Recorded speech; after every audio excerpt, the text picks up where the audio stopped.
नमस्कार दर्शकबिनहरू सबैजनालाई नमस्कार। म अहिले साउदी अरबबाट बोल्दैछु। साउदी अरबमा यसो छुट्टीको टाइममा हिँडिरहेको छु। यतातिर हेर्नुहोस्, यो मद्रातिर हिँडिरहेको छु म। हेर्नुहोस्, बाख्रा पाल्ने, भेडा पाल्ने अनि गुडहरू पाल्ने अनि घोडाहरू पाल्ने स्थानतिर छु। अनि हेर्नु, बजार साइडबाट धेरै टाढा हुन्छ, आउटसाइडतिर छु अनि साउदी अरबमा अहिले लगभग 45 डिग्रीको गर्मी छ। हेर्नुहोस्, धेरै गर्मी छ, तातो छ। यहाँ आउने नेपालीहरूलाई पनि धेरै गाह्रो छ। के गर्ने, देशमा बेरोजगारी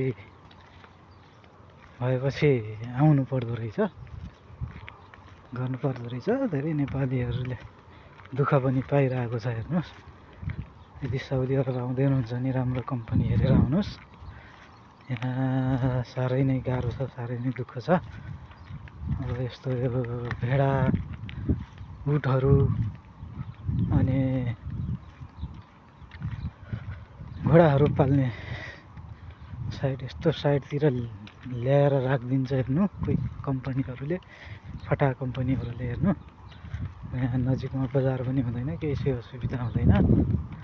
अनि यस्तो ठाउँ छ। हेर्नु, यस्तोमा ल्याएर राख्छ। हेर्नु, यहाँबाट कोही कम्पनीकोले त बाहिर पनि निस्किनु दिँदैन। हेर्नु, त्यस्तो छ। लगभग 50% त नेपालीहरूले साह्रै दुःख पाछन् साउदीमा।